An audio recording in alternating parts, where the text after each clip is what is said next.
Hello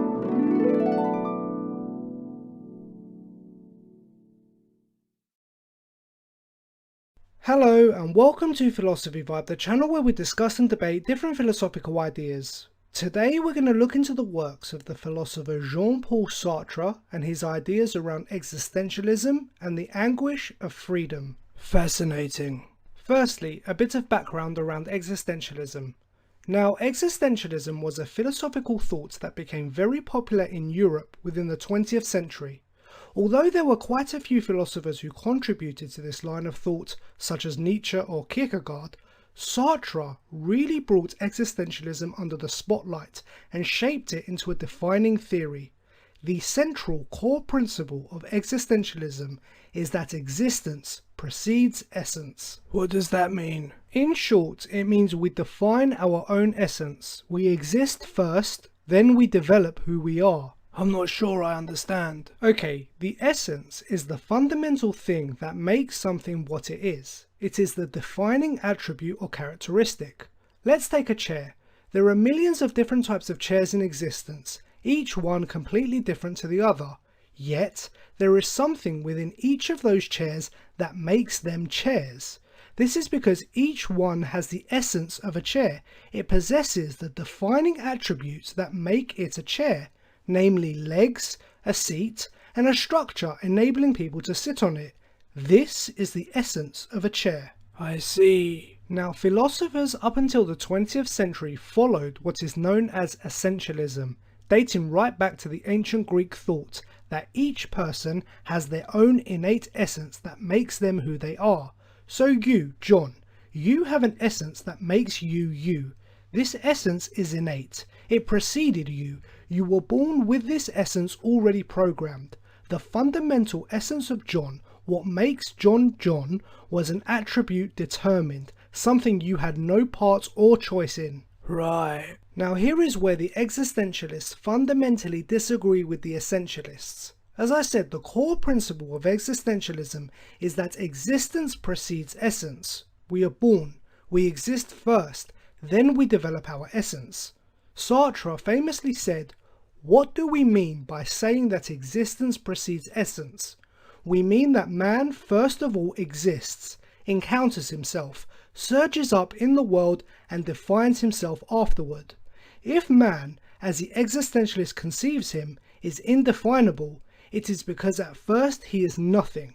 Only afterward will he be something, and he himself will have made what he will be." I see. So, according to the existentialist, we are born, we exist, then we spend our entire lives creating our essence, developing who we are. There is nothing that is innate in us, no preceding essence. We are blank slates, and who we are develops throughout our journey of life. Our essence is then developed through our choices. We are free agents, free to choose and to experience the consequences of our choices. These choices develop who we are and create our essence. As Sartre explained, our existence comes with the anguish of freedom.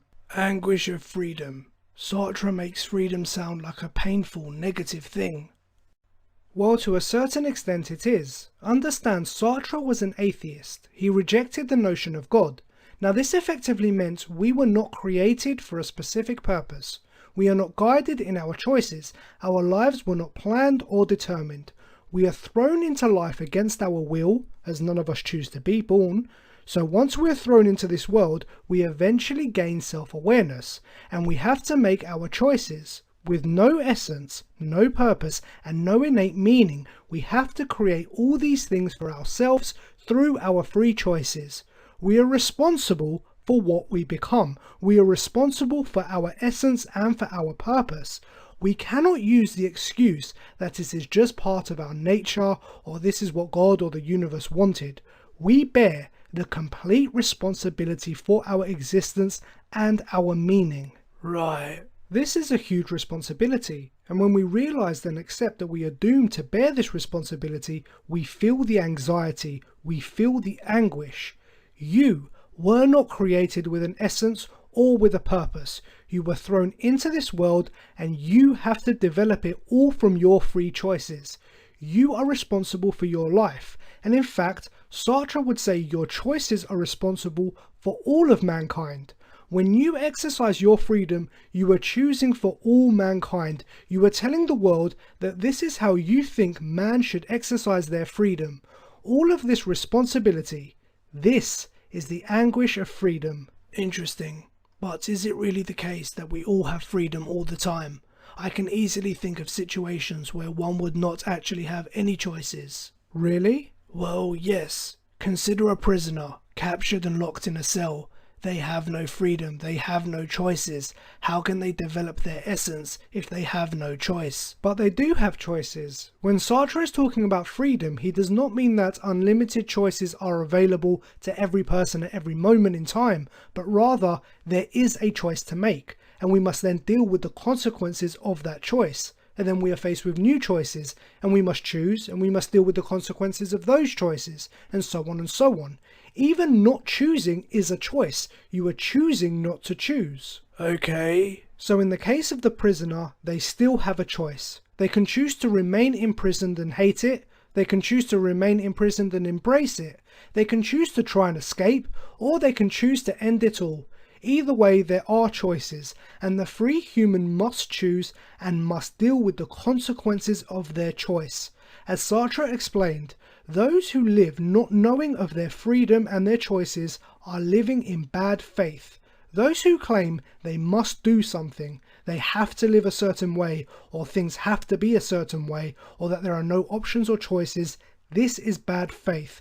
We are free agents, and we are always free to choose. Yes, I understand. So this is it in a nutshell. Our existence precedes our essence is developed by us by our free choices, and this heavy responsibility should bring us all a little anguish. Truly fascinating, even an empowering theory. It feels good knowing we can always change, that there's always a choice, that we are not destined to do or be anything, but we are effectively in the driving seat. Exactly. But of course, Sartre's existentialism comes with a lot of problems. Really? Like what?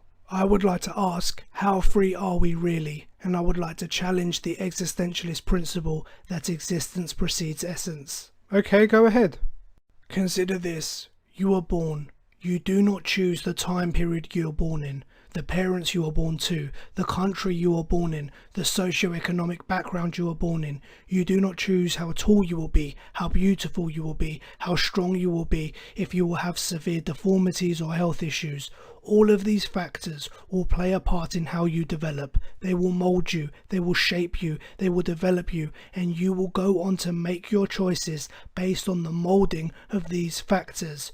So you did not choose any of these factors, yet they contribute to who you are, and who you are drives your choices. These factors were all at play before your existence, and yet it decided your essence. So effectively, the essence did in fact precede the existence. I see what you're saying, but I do not necessarily agree that this erases the existentialist principle. Sure, there are many factors at play outside of our freedom that contribute to who we are.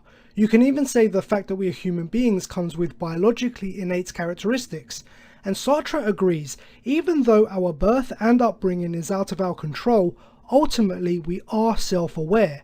We make our choices. In fact, we have to make choices. We are in the driving seat. Our lives are not planned. Our essence is not innate. We will develop this as free agents. But I really think you're downplaying how vital our upbringing is in determining our choices.